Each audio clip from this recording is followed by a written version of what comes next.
After an onslaught of criticism, of course, from Conservatives at the party's annual conference, the UK Foreign Secretary Boris Johnson seems to have stepped into line overnight in some of the comments that he's made about the length of the Brexit transition. He says he fully supports Theresa May now. I spoke to the Chief Secretary of the Treasury, Liz Truss, and asked about the discord over the government's Brexit strategy.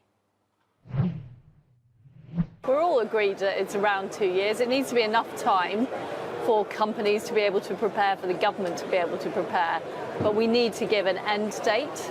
And it's very important to say that there'll be a transition plus an end deal so that the public know that we will be leaving the European Union, which is what they voted for. Does around 2 years mean a maximum of 2 years? Is it a maximum, as Boris has set out he would like it to be? The Prime Minister laid out in the Florence speech that it's around 2 years, but clearly we have to go into discussions with the European Union on this. They're the other party in these negotiations.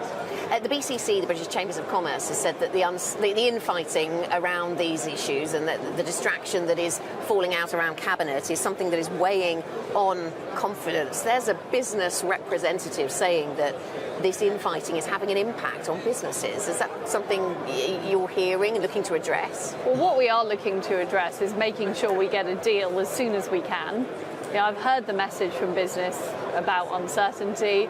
They want to see as much progress as made as possible, and we're working on it as fast as we can.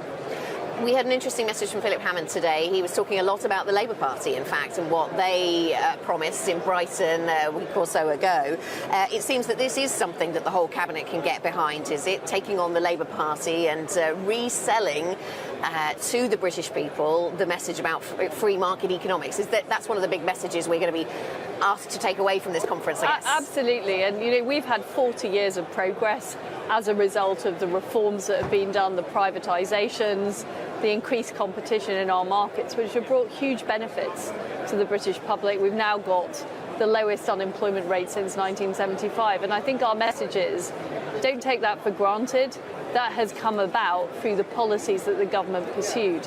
And if we don't support business, if we don't have a competitive economy where people can be enterprising, they can come up with new ideas, those ideas can be taken forward, then we'll end up back where we were before we had all those reforms, where Britain was the sick man of Europe.